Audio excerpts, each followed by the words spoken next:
Hi friends, welcome back to Manifest with Armine. My name is Armine and I'm a law of attraction consultant.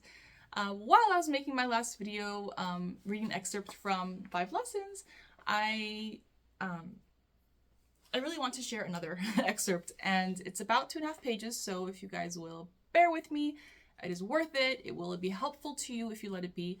And this is really about self-concept. I know self-concept is big for me because I'm writing a book on it, so that's a subject that, for me, in my mind, and as other teachers have also mentioned, if you were interested in that part, is that everything does boil down to self-concept. Because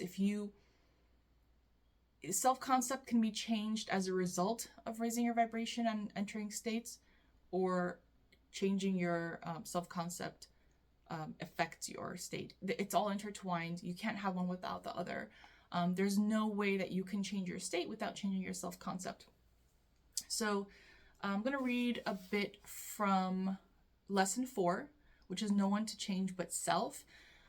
This is very much in the category of everyone is you pushed out. So if you're interested in that topic of Neville's, then you'll find this interesting and useful.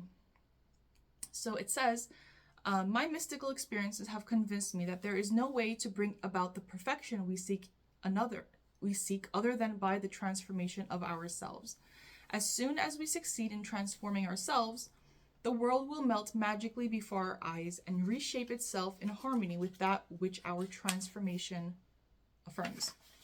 We fashion the world that surrounds us by the intensity of our imagination and feeling, and we illuminate or darken our lives by the concepts we hold of ourselves. Nothing is more important to us than our conception of ourselves, and especially is true of our concept of the deep, dimensionally greater one within us. Those that help or hinder us, whether they know it or not, are the servants of that law which shapes outward circumstances in harmony with our inner nature.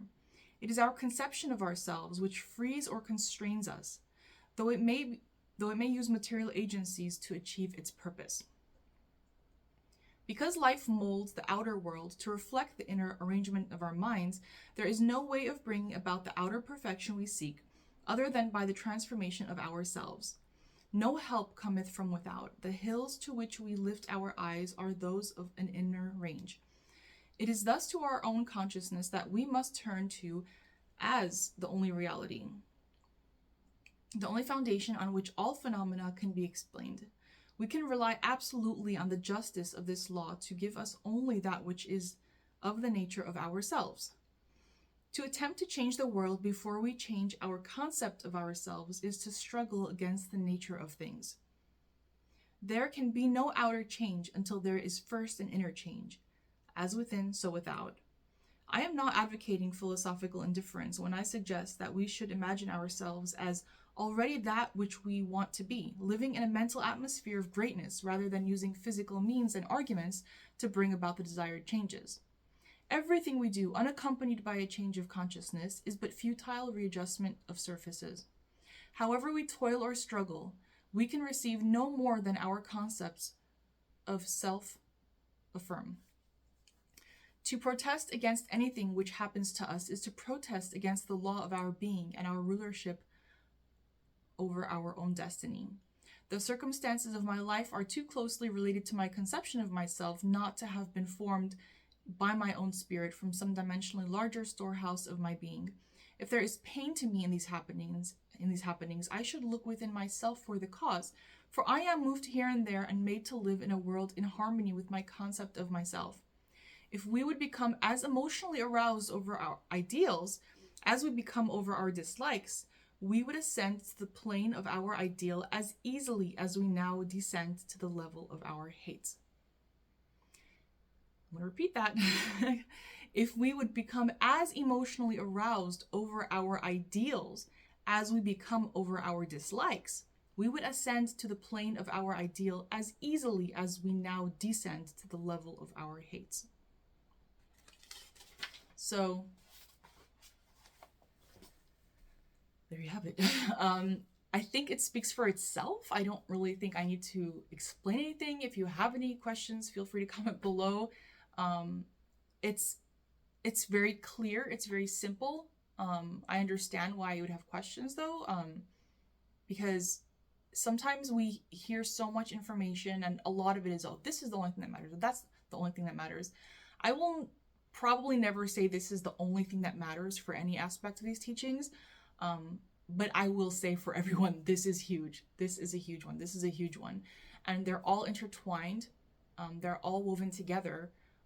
And you can't affect one way of changing our consciousness without affecting the other. It's like a wave. They all belong together. So when it comes to self-concept and everyone is you pushed out, it's just, we don't always want to admit it. I will absolutely say this. I do not always want to admit, I'm not always ready to admit that what I'm experiencing is a result of my self-concept.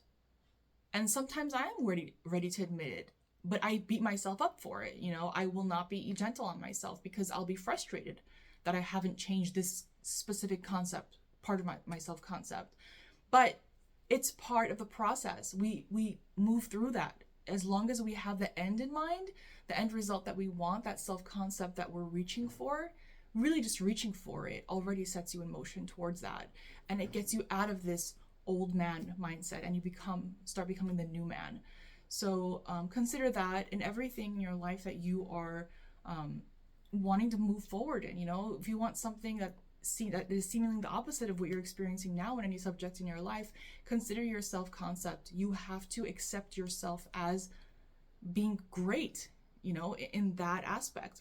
If you're used to always seeing yourself as a failure or a loser or just shorted, you know, on a certain topic, change your self-concept, because as long as you hold on to that, you're not going to get different results. It's very basic. It's very it's super practical, like to a point that I can't even explain. But like I said in my last video, like Neville said, test it. Don't take my word for it. Don't take his word for it. Just test it and you will see the immediate results that you get, the immediately different things you pull out of people when you change your concept of yourself.